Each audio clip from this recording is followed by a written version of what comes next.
Bae huko hapa ni ya kwamba Tomaso anataka tu kuona Baba. Na katika elimu ya Yesu, maana Yesu Yeshua hawezi kujitanganya. Alikuwa shawafundisha ya kwamba hakuna mtu wakati wowote amewahi kumuona Baba. Katika utukufu ule wake. Hiyo ni kuongeza unaongeza. Siongezi. Ngoja nisome. Ngoja nisome. Sababu siongezi mwalimu wangu. Nataka nisome. Nusu dakika. Ndio. Nabii Tovia, unamwita Moshe, sina shida. Muite Musa, anything. Nabii Tovia yuko juu ya mlima na amepiga saumu Ramadhan ya siku 40 juu ya mlima, wako peke yao na Elohim. Akamwambia, suniruhusu nikuone. Ni nini kwenda zuia Elohim asimwachie nabii mkubwa kama huyo amuone? Wako juu ya mlima na amepiga saumu. Ndasha ufunga. Muulize Ndasha after siku 4 ya kufunga kavu huwa anajisikiaje? Amedharau kila kitu ya dunia. Si kweli? Sasa yule amefika siku 40, ana kila sababu ya Elohim kumtokea kidogo tu amuone. Elohim alimwambiaje nabii? Ukiniona kwa hii enzi yangu utakufa. Hiyo ni Biblia. Sasa kwa hivyo kwa utukufu ile ya bingu na nchi, ile ya bingu na nchi hakuna mtu amemuona. Mimi nataka nisome aya. Maana hiyo maneno naongea na yakubali. Si ni aya pia. Sasa ni aya na nakubali. Sasa hapa kuna aya inayosema hivi katika Yohana 5:37. Naye Baba aliyenipeleka amenishuhudia. Sauti yake hamkuisikia wakati wowote, wala sura yake hamkuiona. Kwa hivyo kuna kitu moja ambaye maandiko yanasema, na si andiko moja, kwamba Mungu hakuna mtu amemuona. Sasa tukikuja hapa katika Yohana 14:7. Sasa hapa kitu ya kwanza ukumbuke katika Mwanzo 1:26 ilisema tuube mtu kwa mfano wetu na kwa sura yetu. Kwa hivyo kuna yule ambaye ana mfano wa Mungu na ana sura ya Mungu ambaye ni Yeshua. Kwa hivyo Yeshua ukimuona, kwa mfano leo ikatokea ukaona mwana wa simba, utasema hujaona simba? Nimeona simba kabisa. Sasa umeona ile baba yake? Kuna features zile na kwa sijaona ya simba. Sasa ndio nasema, nauliza swali. Kuna features za hiyo simba. Kwa sababu simba akiwa kwa kiume kwa mfano, kuna hizi sasa akiwa mzima kabisa. Sasa mimi nasema hivi. Hebu sikia kwanza swali yangu. Naam.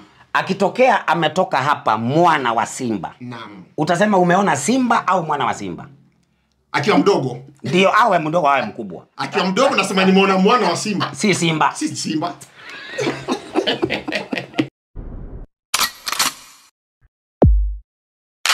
Kwa mfano leo ikatokea ukaona mwana wa simba, utasema hujaona simba? Nimeona simba kabisa. Sasa umeona ile baba yake? Kuna features zile na kwa sijaona ya simba. Sasa ndio nasema, nauliza swali. Kuna features za hiyo simba.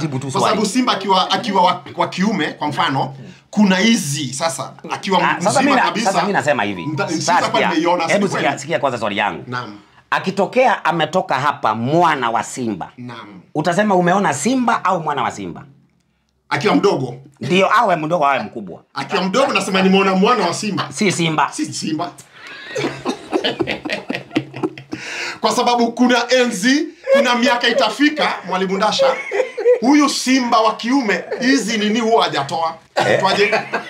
Hizi manyoya nyeusi hizi za tuache sasa hiyo ya tuseme mwana wa ng'ombe basi.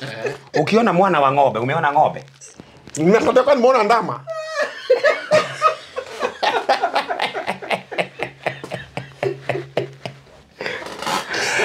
Sasa kuna kitu sasa unaweka Yeshua kwa ndama. Mimi nataka nimalize ni kitu ni mfano. Nilikuwa natumia. Nilikuwa nataka nisome Wakolosai. Wakolosai 1:15. Naam. Wakolosai 1:15 nasema naye ni mfano wa Mungu. Naye ni mfano wa Mungu. Sasa ukimuona utakuwa umeona nani? Simu Elohim mwenyewe. Ni yeye utakuwa umeona ama ni yule na mfano wake? Kuna kitu nimekwambia. Jibu swali hapa. Mimi ngoja Gershon. Naye ni mfano wa Mungu asiyeonekana. Kwa hivyo kuna Mungu asiyeonekana. Yeshua ni mfano wa Mungu asiyeonekana. Ukimuona Yeshua umeona Mungu asiyeonekana? Asiyeonekana. Kwa maana yeye ana mfano wa Mungu asiyeonekana kabisa. Na yeye sio Mungu asiyeonekana kabisa. Sasa hivyo tu maliza. Umemaliza kwa sababu sijamaliza kwamba nimedeny na umemaliza umejibu.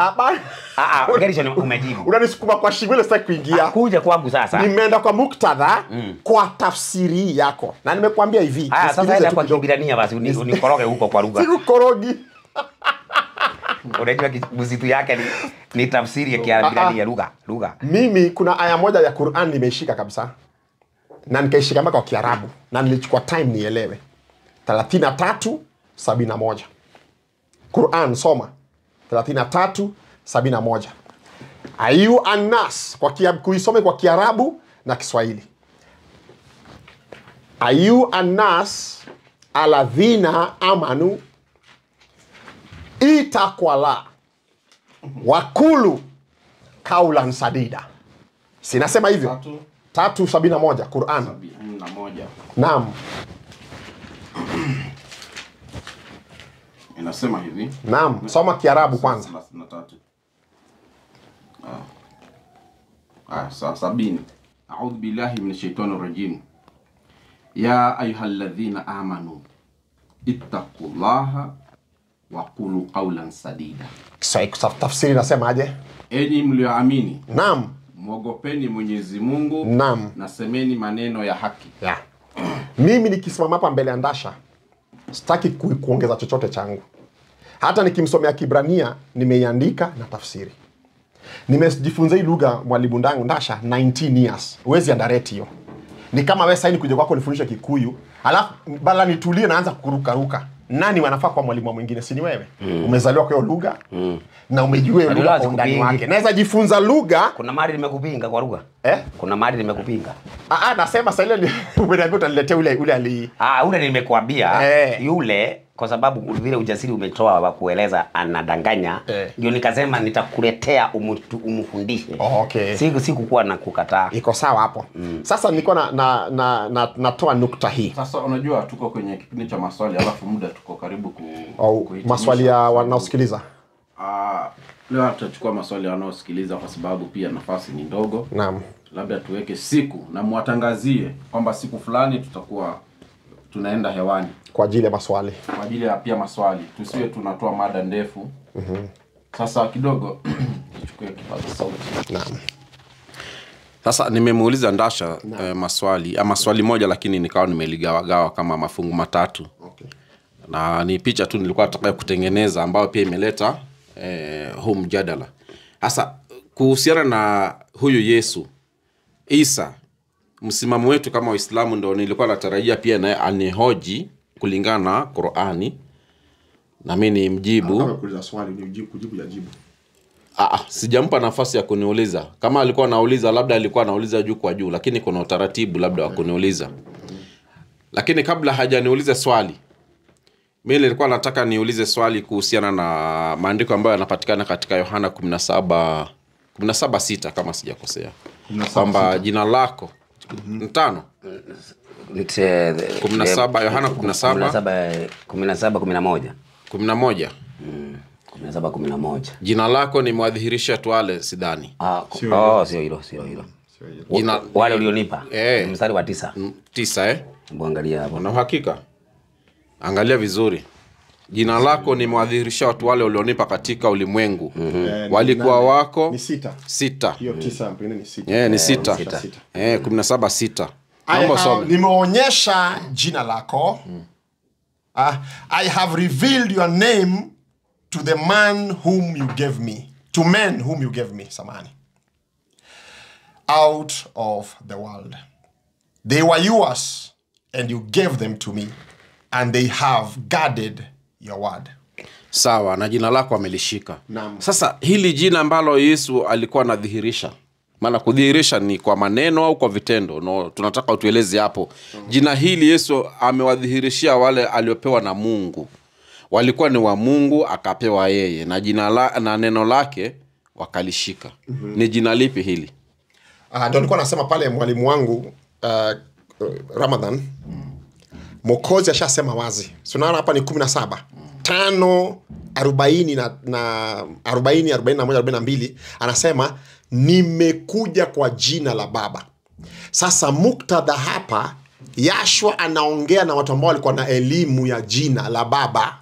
Alikuwa paswi kurudi nyuma tena kujintroduce. Walikuwa Wayahudi walikuwa wanajua jina la Baba, they knew it. Walikuwa wanalifahamu. Ni sisi leo hii makanisani hatujafunza watu jina la Baba ni lipi. Na ndio unaona hii mkorogo hii kuchakanua maandiko inatokea. Kwa sababu kama Mwokozi amekuja kwa jina la Baba na Mwokozi anaitwa Jesus, unataka kusema Baba anaitwa Jesus? Unaona mali shida iko? Ukileta strange name kwa Biblia tafsiri, unaharibu hata jina la Baba. Kama anasema nimekuja kwa jina la Baba, kwa hivyo hana jina mpya amekuja nalo, ni lile la Baba ambalo Wayahudi walilifahamu. Mnanielewa mwalimu wangu? Kwa hivyo jina la Baba nilikuwa nimemwamini, hiyo ndio swali yangu na nimekatalia hapo.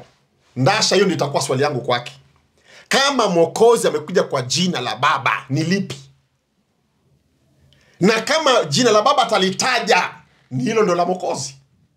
Are you seeing that? Kama atataja jina la Baba, je, hilo ndilo Mwokozi ameoperate nayo? Kidogo. Kwa hivyo, yani mimi uelewa wangu ni kwamba wale Nabii Isa aliokuwa anazungumza nao, kuwaambia kwamba nimekuja kwa jina la Mwenyezi Mungu, tayari wanalijua. Kwa hivyo yeye alikuwa tu kutaka kuhakikisha kwamba mimi sijakuja kupinga, sikuja kupinga yale mliokuwa nayo. Jina hilo la Mungu ndo mimi nimekuja nalo. Je, ndo nishikanishe na Yohana 12:12 waliposema hosana hosana, amebarikiwa ajaye kwa jina la Bwana. Unajua unaweka Baba na yesema Bwana. Ndio huyo Bwana ndio Yehova bado. Sasa kwa hivyo jina alilokuja nalo Isa ama Yesu vile mnavomuita, ama Yeshua vile wewe unavomuita. Mimi si muiti hivyo, ni maandiko yanamuita. Sawa, mimi sina shida. Original. Sina shida. Naam. Maana tunamkusudia huyo mmoja. Naam. Kwa hivyo yeye hakuja kujiita yeye ndiye Mungu mwenyewe, isipokuwa anasema alikuja kwa jina la Mungu yule ambao wale Wayahudi walikuwa nalifahamu. Na Mafarisayo sasa na Masadukayo walikashifu vibaya sana. Walimpiga. In fact tuhuma kubwa iliyofanya wamwangamize, si kwa mikono yao wala kwa mapenzi yao, ilikuwa ni hiyo kutumia hilo jina.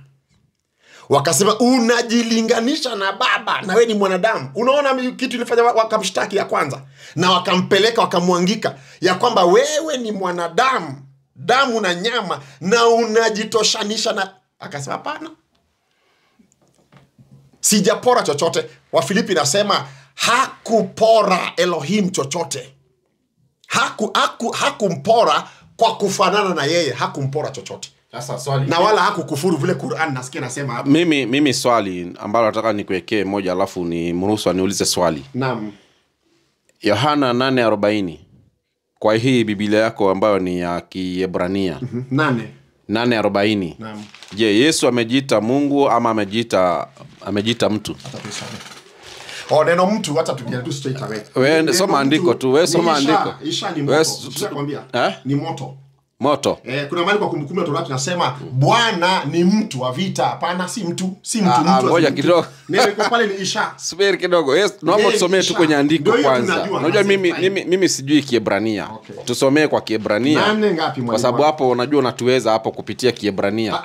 Au vipi Dasha? Kwa sababu unajua mtu akija hapa. Nimemwambia mwalimu yuko huru kujifunza. Kiebrania si ya mtu yote. Na hata mimi nilihubiri miaka 17 bila kujifunza chochote cha Kiebrania. Nilikuwa nabobea kwa Greek English Kiswahili. Mwalimu mmoja akaniambia ile kitu ujui ni kubwa kukushinda, acha kubishana naye. Nilikuwa nabishana na yeye. Yeye anajua Hebrew, mimi sijui. Alikuwa anaitwa Irungu Karaoke. Sasa mimi nabishana na yeye, yeye anajua Greek, anajua Hebrew, anajua English. Na mimi najua Greek na English, nabishana na yeye. Sasa mtu akaniambia unabishana na mwalimu na anajua kitu ujui. Mtu anajua kitu ujui amekuzidi, Gershon kaa chini. Sio ndio miaka 19 imepita, nikakaa chini, nikanyamaza. Tunaomba tusomee andiko. Hata na mimi nijifunze kwa anayeelewa, aliyenitangulia. Tusomee andiko. 8 ngapi? 40. 8:40 nasema,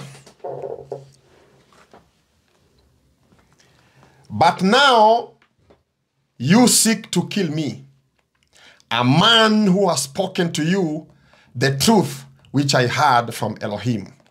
Abraham did so. Abraham did not do this.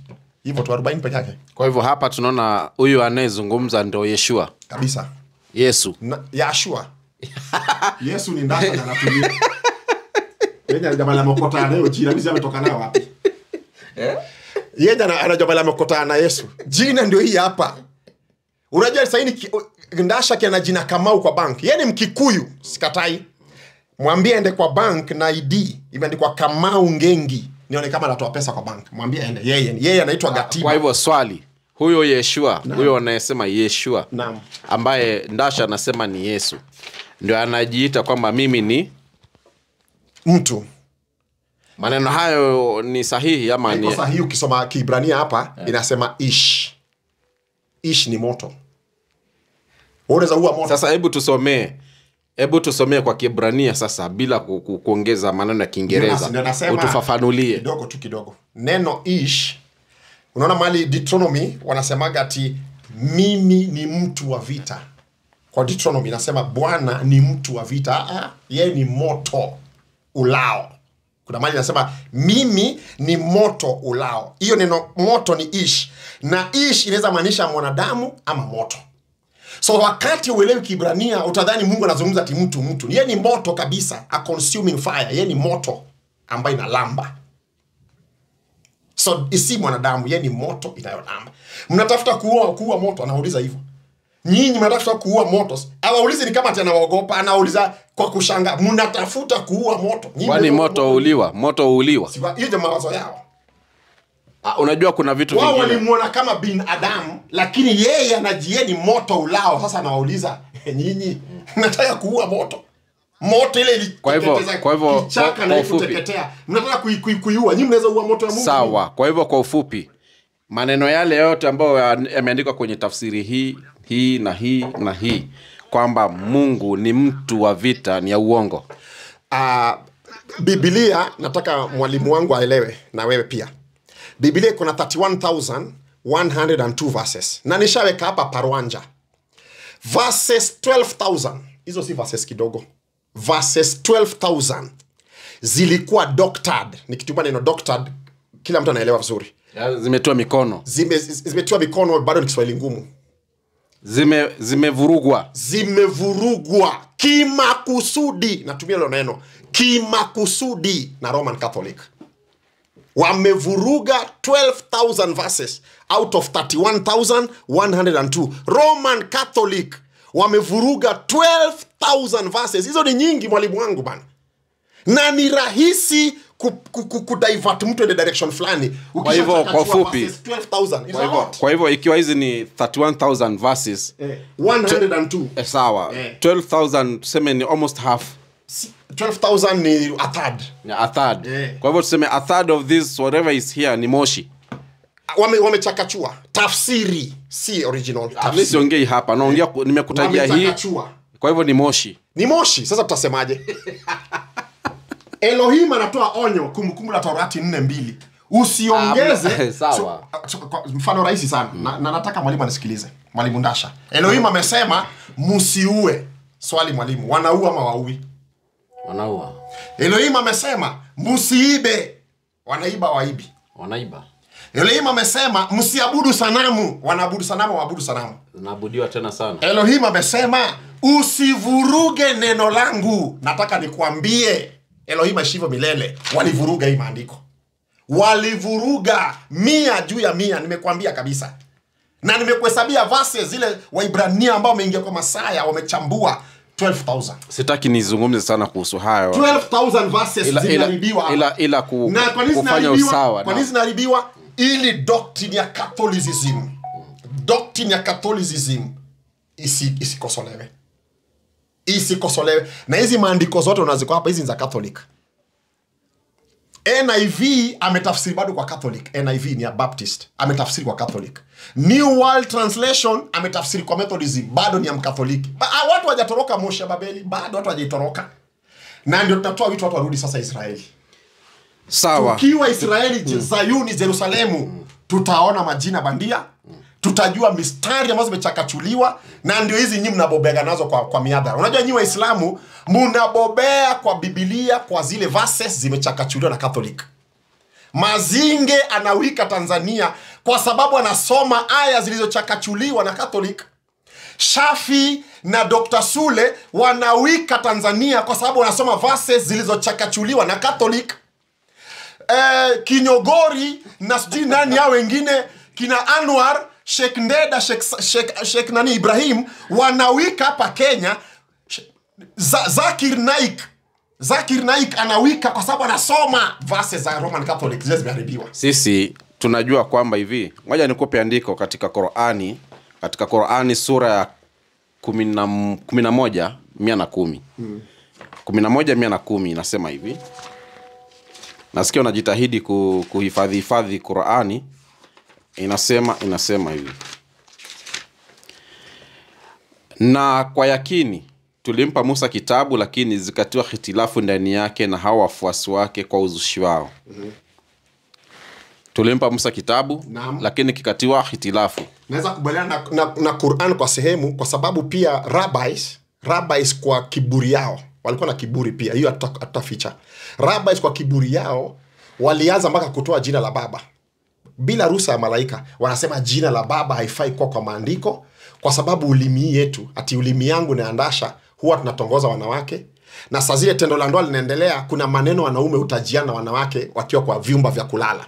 Sasa Warabai wanasema ulimi kama hiyo haistahili kutaja jina la Baba. Kwa hivyo toeni jina la Baba kwa maandiko. Wakaitoa. Wakasema kwa sababu tumetoa jina la Baba kwa maandiko, tutaireplace. Wao ndio sasa wanasema wakaireplace na Adonai. Sasa kila mahali jina la Baba ilikuwa wakaeka Adonai, na hiyo tradition ikashika dunia nzima, kwa sababu Adonai ni Lord. Watu hawasifu jina la Baba, wanasifu title. Praise the Lord. Wanandasha kwa sababu naona muda umeenda sana. Sasa jina imetolewa kwa maandiko na marabai bila ruhusa ya Baba mwenyewe. Hao pia walitukosea. Tukirudi kwenye mada, Ndasha ulikuwa na swali, ulikuwa unataka labda kuniuliza. Nataka kukuuliza hivi Ramadhani. Naam. Kitabu cha Yohana 5 mstari wa 4 na 5. Yohana 5 mstari wa 4 na mstari wa 5.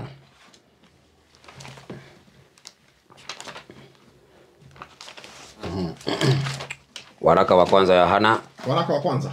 Waraka wa kwanza wa Yohana. Waraka. 1 John 5:4. Inasema kwa maana kila kitu kilichozaliwa na Mungu hushida ulimwengu. Na huku ndiko kushidako ulimwengu, hiyo imani yetu. Mwenye kushida ulimwengu ni nani isipokuwa ni yeye aaminie ya kwamba Yesu ni mwana wa Mungu. Tunaona Yohana ni mwanafunzi wa Yesu na alikuwa pamoja na Yesu, na imani yao ni kwamba kila kitu kilichozaliwa na Mungu hushida ulimwengu, na imani yao ni kuamini ya kwamba Yesu ni mwana wa Mungu. Nimetoa andiko hapo. Sasa wewe Ramadhani, katika manabii unayowajua, maana ni ngumu sana tuwe na ushahidi wa mtu mmoja ambaye anasema tu Mungu hana mwana, Mungu hazai. Kunaye nabii yoyote kado na mtume Muhammad amewahi kufundisha ya kwamba Mungu hana mwana kati ya manabii wote unaowajua? Kunaye nabii amewahi kufundisha hivyo, ama ni Muhammad peke yake alifundisha hivyo? Sisi Waislamu, kama ilivyo msimamo wetu, tunafuata Qur'ani. Na Qur'ani ndio kitabu ambacho nimekisifu kama kinavyojisifu hapa kwamba ni kitabu kisichokuwa na shaka ndani yake. Hasa hii Qur'ani sisi tumeambiwa, ama kulingana na vile inavyosema, imekuja kutubainishia.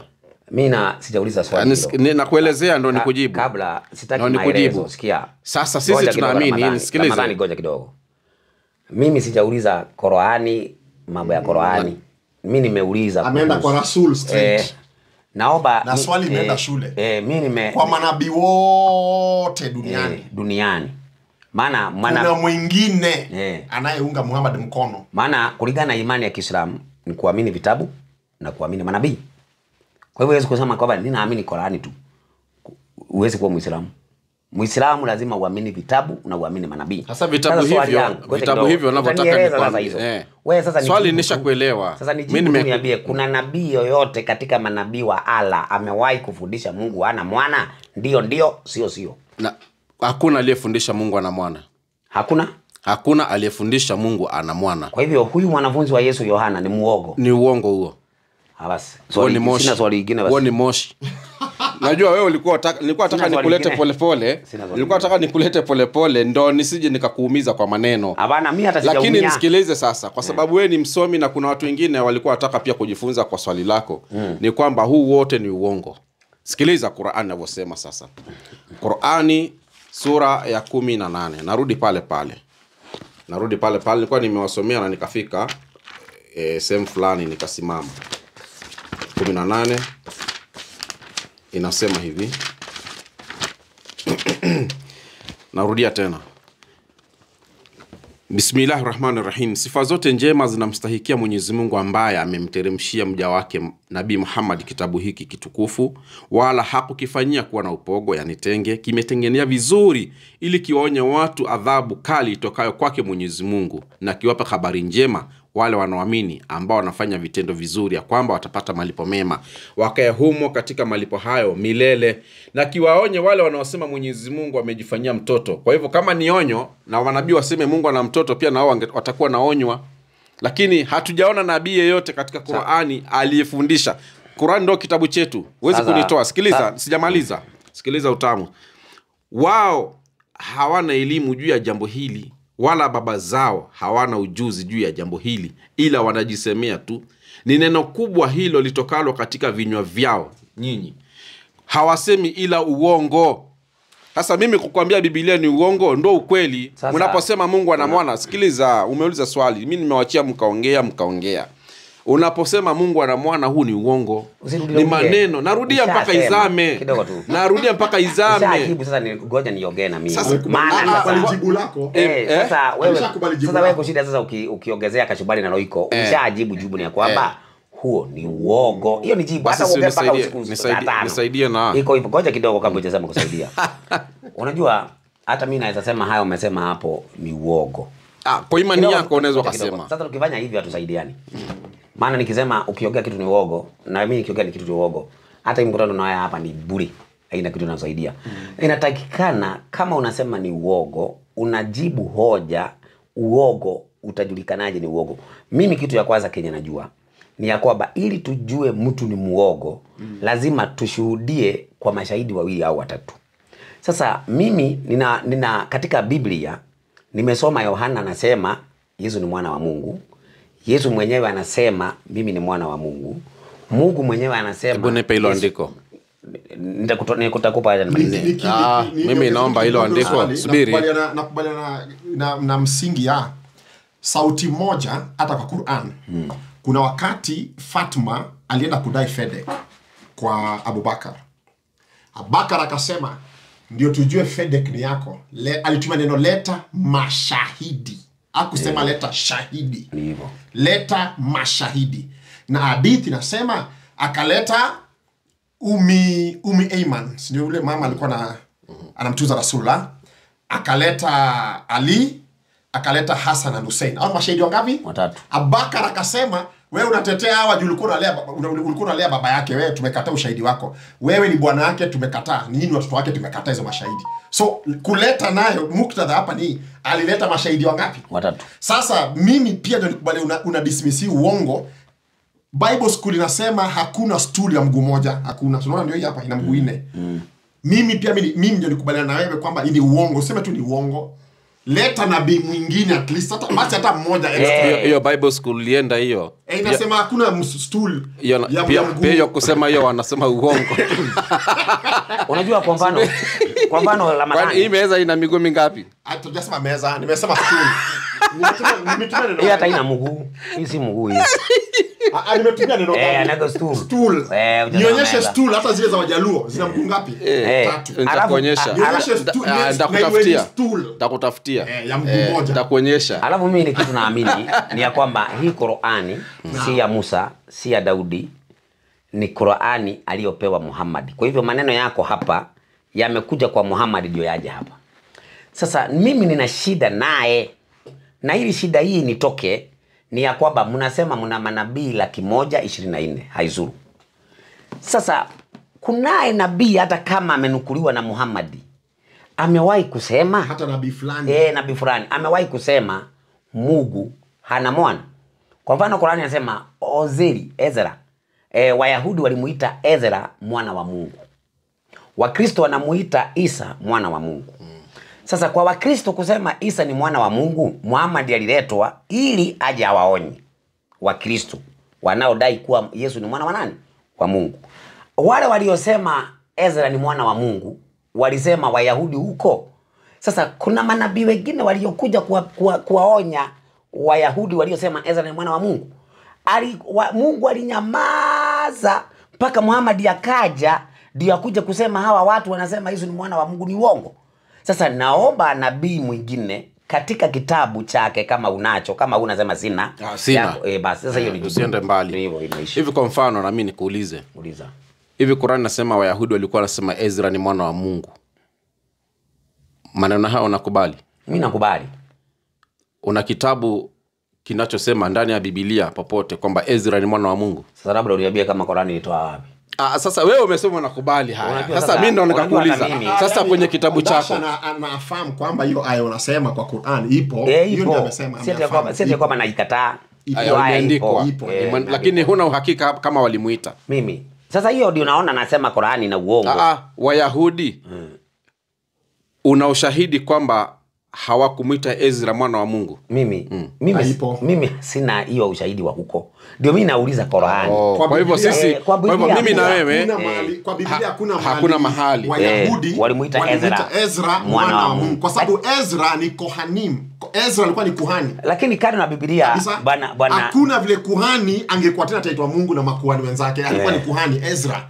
Na Ezra ndiye alisaidia wale exiles walikuwa wametoka Babeli baada ya miaka 70 kurudisha Torah ilikuwa imepotea. Miaka 70 ilikuwa hawezi soma, wamepoteza kusoma. Wazee walikuwa wamekufia wapi? Babeli. Wale walizaliwa huko ndio sasa wamerudi. Ezra ndiye aliwasaidia kuiandika tena. Sasa swali ni kusema alikuwa Mungu. Swali ni ndio nikauliza Ndasha. Ili andiko katika Qur'ani ndio tunaliona linatufahamisha kwamba kumbe kuna Wayahudi waliosema Ezra ni mwana wa Mungu. Hapa hawapo. Hapa hakuna. Ila tunapata habari hizo wapi? Kwa Qur'ani. Katika Qur'ani. Kisha ndio ikatuambia na Wakristo wanasema Yesu ni mwana wa Mungu. Hiyo iko hapa. Na hiyo tuko nao mpaka leo tunawaona wakisema. Naam. Hasa kuna andiko ndani ya Biblia linasema Wakristo wanasema Yesu ni mwana wa Mungu? Lipo? Wakristo wanasema Yesu ni mwana wa Mungu. Kuna andiko hapa hakuna. Katika Biblia pia hakuna. Kwa hivyo ndio maneno ambayo mnapata for the first time katika Qur'ani, ni information ambayo mlikuwa hamna nyinyi. Ndio hamna hata katika Biblia, lakini ni kitu ambacho kiko documented katika Qur'ani. Sasa mimi nafikiri kwa leo kwanza mimi ama tumalizie hapo. Wataka kumhoji? Wacha tumalizie hapo tupage msiku mwingine. Hakuna shida. Kama ndo naona siku pia imeenda sana. Maana ni usiku. Na itakuwa vizuri tuandae siku nyingine, lakini wacha tusikilize pia maoni ya watazamaji wetu. Alafu tujue tutakuja kuzungumzia nini. Kuna mambo labda tumeacha mengi ambao walitarajia kuyasikia au tukaongea mengi ambao hawakutarajia kuyasikia, lakini wewe mpendwa mtazamaji, wewe ndiye pia utatusaidia katika kabla watu waende. Niko na tangazo. Maana kuna wahubiri wenzangu walienda kuhubiri pale Hispania. Na wakati walipokuwa wanahubiri pale Hispania, kuna watu ambao walienda polisi. Walipoenda polisi kwa ajili ya malalamiko ya mahubiri. Sasa polisi kuja kuzuia mahubiri, ikawa furugu kati ya polisi na wale wanaosikiliza mahubiri. Na baadaye kukawa kurushiana mawe na polisi kurushiwa mawe. Kwa hivyo wale wahubiri walitiwa baroni na wamekelewa kesi kubwa ya kwamba sasa hivi wako na wiki mzima kwenye seli. Maana walipelekwa mahakamani, alafu wakaambiwa wakae kwenye seli wiki sijui siku 7 ama siku ngapi, alafu ndio wafanyiwe waweze kuchunguzwa na CID. Sasa alafu ndio warudi mahakamani. Kwa hivyo ile kitu ambaye ningetaka niongee na wale watu ambao ni wapenzi wa kweli. Unajua kwa jambo kama hili halihusu ilikuwa ni mjadala ama ni kwa tu ni independent? Ilikuwa ni independent tu. Okay. Nani sasa kaleta vurugu? Walikuwa na watu unajua sasa ukitaja imani ya mtu hatuwezi kusema ni unajua kuna Sandasha kwenda mahali akasema wasikilizaji independently anafundisha watu bila mwalimu wa Kiislamu kwa pale. Ndio. Ambayo kweli ni za choma Muislamu akaleta shida. Na kuna sana kwa ule mwalimu wanapeana mafunzo. Sasa hii ilikuwa ni independent, nafikiri labda watu wanauliza maswali. Okay. Sasa ukawa na wenye wamelalamika kwa polisi, ndio polisi wakaja kuzuia. Sasa ikawa vurugu kati ya wasikilizaji na polisi. Sasa ombi langu ni ya kwamba tunapofika katika eneo hili la shida, ni jambo ambalo tunaweza kuungana pamoja kusaidia mtu kutoka kwa shida. Maana mtu kuwa korokoroni, kuwa seli, si jambo ambalo linaweza furahisha mtu yoyote, awe Muislamu awe Mkristo, hata kama hatuelewani kwa imani gani. Sasa wale wapenzi wa kweli, ningeomba, mimi ninataka niende huko na sina pesa ya kuweka gari mafuta ndio niende, ili niende nikawashughulikie. Nione nitawashughulikiaje, kama ni kama maofisi ya CID niingie nieleze. Maana watu wakiwa ndani na wanachunguzwa na hakuna watu ambao wanawaeleza habari zao, itakuwa ni gumu. Kwa hivyo kama kuna watu ambao ni wapenzi wa kweli, namba yangu mnaijua 0705 602 959. Na vile vile tunatakikana tujipange, maana ikisemekana kuna dhamana, ili kesi inapoendelea bado tunaweza kutafuta adhana, alafu ndio waweze kutoka nje waendelee na kesi yao wakiwa nje. Washika wangapi? Wako 4, wako 4. Hata video yao niko nayo hapa, wamenitumia saa hii. Hata sasa hivi tukiongea na wewe, ni wao tulikuwa tunaongea na wao hapa. Okay. Naona sasa hapa wako seli. Kwa hivyo hilo ndio jambo nilikuwa nataka nilifikishe. Wale wanafuatilia pade ya Ramadhani kwenye Gelishon na pale kwenye chano yangu, wale ambao ni wapenzi wa kweli wanaweza kusaidia hilo. Asante.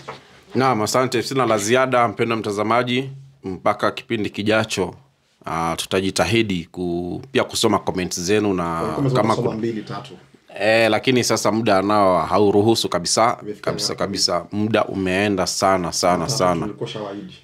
Lakini sasa ni nje ya uwezo. Soma tu 3. Ni nje ya uwezo. Hii neno pesa. Ni nje ya uwezo. Rasul aliongea masaa 6.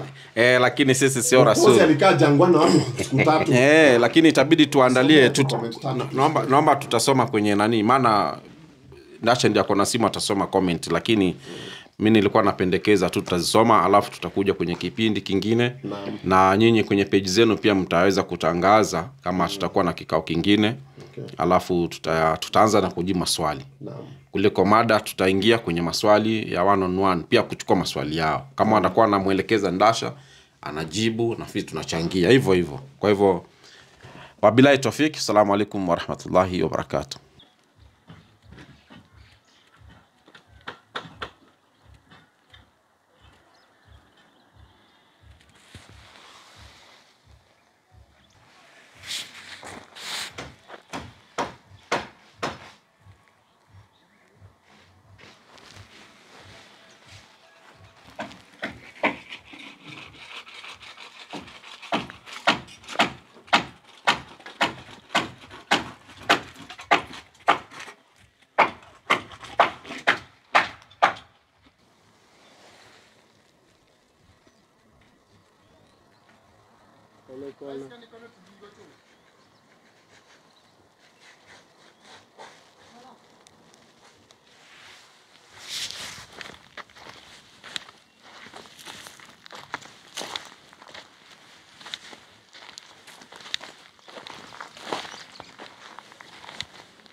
Bismillahirrahmanirrahim. Alhamdulillahi rabbil alamin, wassalatu wassalamu ala rasulillah. Assalamu alaikum warahmatullahi wabarakatuh. Wapendwa watazamaji wa Straight Path Dawa. Mimi kwa majina najulikana kama Ramadhan Kure bin Kaguo, na ni mwanaharakati, na katika kazi yetu huwa ni kusemezana na walimwengu, hasa wasiokuwa Waislamu, kuhusiana na maneno ya Mwenyezi Mungu. Lengo kubwa sisi ni kuwafikishia wanadamu ujumbe wa Uislamu na kuwaita wawe Waislamu vile vile. Kuwafundisha kumhusu Mwenyezi Mungu na mtume wake na Uislamu kwa jumla. Na vile vile kujitahidi kuwashawishi kujisalimisha kwa Mwenyezi Mungu ili wasalimike na moto wa Jahannam. Miongoni mwa kazi zetu vile vile ni ujenzi wa misikiti, madrasa na uchimbaji visima na kadhalika. Mambo yote haya yanahusiana na dawa. Dawa ni pana, na kama unavyoona hapa nyuma yangu kuna msikiti unaojulikana kama Masjid Nur. Ni msikiti ulioko katika kaunti ya Homa Bay, hapa Ujaluoni, ni sehemu za karibu na Ziwa Victoria katika nchi ya Kenya. Msikiti huu kama unavyoona ni msikiti ambao uwanja wake ulitolewa katika mwezi wa 11 ama mwisho wa mwezi wa 10, na mmoja wapo katika wale waliosilimu katika kijiji hiki. Na alhamdulillah, baada ya kupata uwanja huu na kufuatilia taratibu za hapa na pale, tukaamua kupigia debe ili watazamaji wetu wanaotazama ulimwenguni kote au popote pale walipo waweze kuchangia chochote ili tuweze kuujenga. Alhamdulillah, mpaka hapo tumefikia. Ni kazi zenu nyinyi mnaotutazama. Hatujamwendea mtu binafsi ima nyumbani kwake au ofisini kwake, ila ni nyinyi tu mnaoguswa na kuchangia shilingi yako moja au mbili ambazo Mwenyezi Mungu amekujalia. Kwa hivyo tunarudi kwenu tena, kwa sababu tumekuwa tukizungumza na wakati mwingine unapiga debe lakini kama sauti ya debe inakuwa haifiki mbali. Kwa hivyo tunajaribu kupiga mara ya pili, mara ya tatu, na leo tumerudi kwenu tena. Ikiwa leo ni Ramadhani, siku ya 6, tunakuombeni ndugu zetu Waislamu. Hali ya hapa ni ngumu sana. Hali ya kimaisha ni ngumu. Ni kijijini, hapa ni ndani kijijini. Sehemu ambao wamesilimu watu zaidi ya 100 kwa kipindi cha miezi 3 iliyopita. Watu hawa wote ambao kama tulivyoelezeni wanafanya kazi zao ngumu za kuchimba mawe, wengine kulima na kadhalika, ni watu ambao hali zao kwa jumla ni duni, na wanategemea kwa kiasi kikubwa sisi ambao tuna uwezo mdogo vile vile tuweze kusaidiana nao katika masuala mbalimbali. Kwa hivyo leo tunakujieni kwa mambo mawili. Moja ni msikiti huu ambao mnauona hapa. Tunahitaji kukamilisha, na hatupendelei kurudi kila saa kuzungumza sana kuhusu jambo moja, kwa sababu tunatarajia tumalize hapa tuende pale pengine na vile vile sehemu mbalimbali. Kwa hivyo tunaomba msikiti huu, kama kuna mtu anaweza kushikilia kwa kumalizia hapo ulipofikia. Tumebakisha sehemu ndogo sana, japokuwa pia ina gharama zake. Tunahitaji kuweka dari ama ceiling, tunahitaji kupiga rangi, na vile vile kama ni chooni kunahitajika kuwekwe tiles, na sehemu ya udhu upande huu wa wanaume, na kuna sehemu nyingine kule nyuma ya kina mama vile vile tuweke tiles, na tuweke na hizi taps za maji, na tuconnect matanki yetu pale juu, na vile vile kisima kikonektiwe.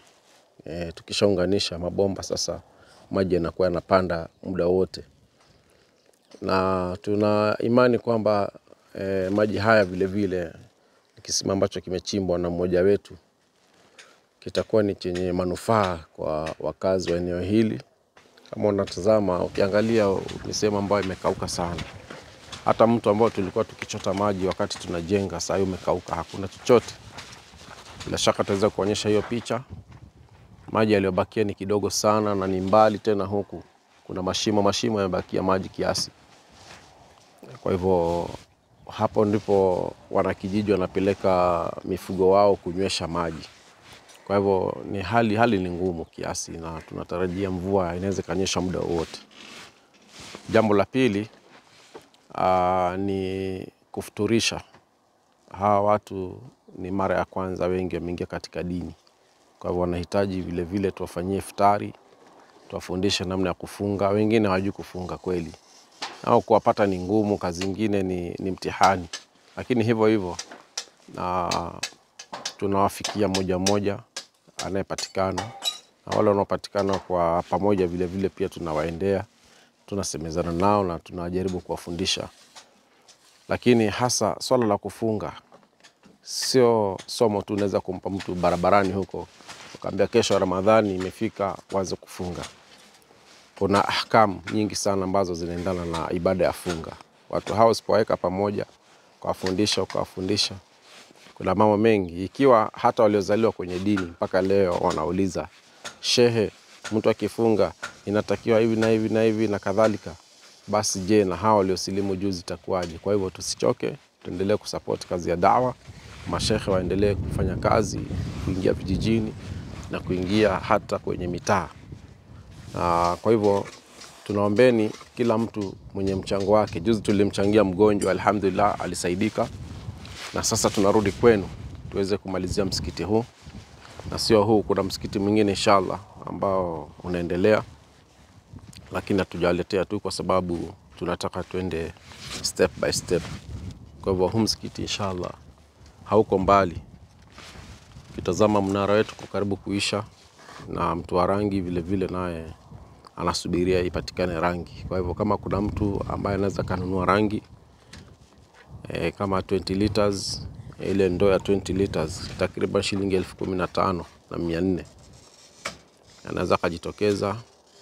Mtu ambaye anaweza akasimamia hii sehemu ya udhu, kuweka tiles, nafikiri hapa kunahitajika kama carton 20 za tiles, kila moja ni 1,100.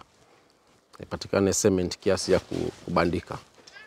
Apatikane mtu vile vile asimamia, aseme mimi hizo dari mimi nitasimamia ceiling, kama ni gypsum, kama ni ceiling boards, Mwenyezi Mungu ndiye atakayemlipa. Kwa hivyo Waislamu mambo ni mengi, na tukitoka hapa tutaenda sehemu nyingine na nyingine. Ni dawa popote wakati wowote. Tunaambiwa na Mwenyezi Mungu tufanye ibada mpaka itufikie yakini, na yakini ni mauti. Kwa hivyo as long as tuko hapa lazima tuamrishane, tukumbushane katika kutoa sadaka na kufanya khairat mbalimbali, hasa katika mwezi huu wa Ramadhani. Tunamwomba Mwenyezi Mungu atukubalie ibada zetu na swala zetu na saumu zetu kwa jumla, na vile vile atufanyie wepesi, atusamehe katika yale ambayo tunaweza kuwa tumemkosea, na atufanyie mambo yetu kuwa mepesi. Nambari zetu za simu ziko kwenye skrini yako. Kwa yote ambaye anataka ama angetamani kuchuma thawabu pamoja nasi, unaweza ukachangia chochote ambacho Allah amekujalia. Lakini ikitokea mtu ambaye anasema hii kazi mimi nitaimaliza, basi nambari zetu za simu ziko hapo, ikiwa ni namba ya M-Pesa na vile vile kuna till number. Nambari ya M-Pesa +254 722 600 533, na itakuletea jina Ramadhan Kaguo, na ukilipa na till number ambao ni 558297 Buy Goods and Services, utapata jina la Straight Path Association. Basi inshallah ndugu zangu, tushirikiane katika hili na mengine mengi yanakuja. Tusichoke kufanya kazi ya dini na tusione kama ni kupoteza. Bila shaka unamkopesha Mwenyezi Mungu, na yeye ndiye anayejua kulipa zaidi kuliko wanadamu.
Naam, ndugu zetu wapendwa watazamaji, kama mnavyojionea hapa, huu ulikuwa ni mto, na sio ulikuwa, bado ni mto, ila kilichofanyika ni kiangazi kimekuwa kikubwa sana hadi maji yamekauka.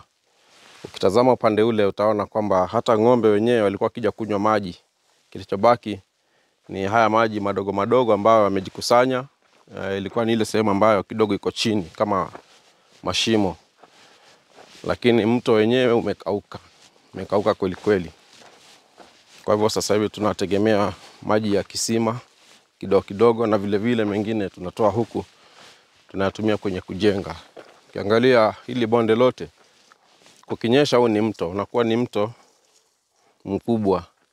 Ila kiangazi kwa sasa, kwa takriban miezi mitatu, tunaelekea miezi mitatu, hakujanyesha, ni jua kali.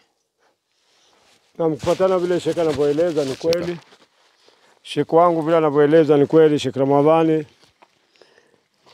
Na ni kweli saizi maji hamna ndani ya mto na imekauka. Na maji hii ndio imefanya mpaka tukajenga msikiti. Na Allah bila alipopanga alituachia maji haya tukayapata, ikawa ni nzuri, hatupata shida ya maji. Lakini kwa sasa inabidi mpaka tupate maji, na maji ya kununuliwa, maji inayokuja na tinga ama inaweza kuja na gari. Sasa itabidi tulipe ile maji ambayo katika tinga maji yake inakuwa ni 1500. Na katika gari inakuwa karibu 1012. Tayari tuko katika msikiti Nur katika mji wa Sare na katika ukoa wa Homa Bay County. Ibitari msikiti huu ilianzwa baada ya watu kusilimu, na tukazungumza na Waislamu na wakakubali ya kuwa wajengewe msikiti, na msikiti inaendelea. Hivi tayari mnaona msikiti inapoendelea, tayari mnaona ishapakwa rangi, lakini rangi ya kumalizia bado. Mkeka tunaye tayari, tushatandika mkeka. Hapo tayari katika kibla ukiangalia rangi ni aina moja ambayo inatakana iwekwe rangi tena. Ukitazama juu ya dari naye pia inatakana tuweke ceiling board. Sasa inshallah katika wale waliojaliwa wanayotaka baraka ya Mwenyezi Mungu, kesho twaomba ya kuwa watutumie kama hiyo ceiling board pamoja na rangi. Na tayari msikiti ilianza mwezi wa 11. Na kwa sababu ya nini kusisi kujenga msikiti na kuweka Waislamu wajenge msikiti? Sio tarajio yetu sisi wenyewe, ila ni Allah ndiye alitupangia baada ya kuzungumza nao katika shule ya dini, wakaslimu jamaa ambayo walikuwa saizi wanafika 100 na kitu. Hawa watu 100 na kitu. Msikiti ndio huu. Nyumba ya maalim madrasa pia inajengwa hapa mtaiona kama tumetoka nje. Na yale yanayohitajika ni mengi. Inahitajika mchanga, inahitajika mawe ya kumaliza nyumba ya maalim, inahitajika tena na mambo mengi bado inahitajika. Sasa tuwaomba ya kuwa Waislamu ambao walijitokeza na wakaamua na wakajenga msikiti huu wa Nur iliyokuwa Homa Bay County, tuwaomba sisi ya kuwa mtusaidie na mabati ya kujenga nyumba ya maalim na dari hiyo ceiling board zaidi. Nafikiri mnaona ceiling board vile ilivyokuwa wako, na mengine Sheikh Ramadhan Kuria ataiongezea na kuwafahamisha ya kuwa ni yapi inahitajika tuyapate ili msikiti huu tuanze kuswalia. Nyingine tena ni mwezi wa Ramadhani. Tayari tushaweka mkeka. Wenyewe kina mama na wale wazee waliosilimu pamoja na vijana, kama vile ilivyokuwa hali, inafaa pia tungalie njia vile tunaweza kuandalia iftar ya jioni, ikawa nakula hapa, itakuwa ni khair, inawaweka pamoja, inafanya mpaka wanajua dini, na hapo baada ya kutuliwa fulani wanapewa mawaidha kidogo na kufundishwa sura zingine 2-3 kama suratul Fatiha, suratul Ikhlas, suratul Nas. Itakuwa ni khair. Kwa hayo machache, ndugu yangu Waislamu, tuweke mkono katika msikiti ambaye itakuwa kesho mbele ya Allah itakuwa ni kinga yetu ama ni majaliwa zetu kuingia peponi. Wabillahi tawfik. Assalamu alaikum warahmatullahi wabarakatuh.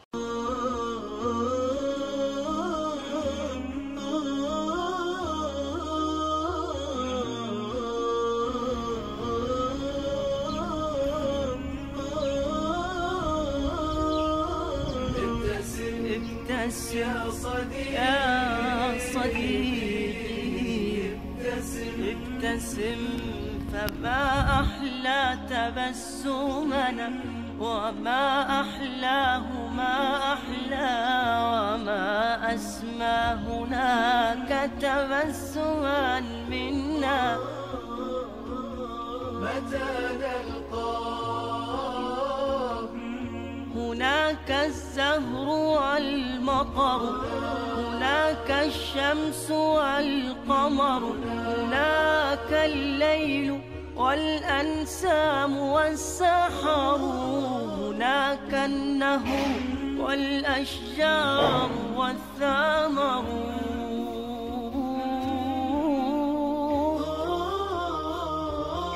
وكم في بسمة منا دواء يبعد الخطر وكم في الكون من آيات ربي تسعد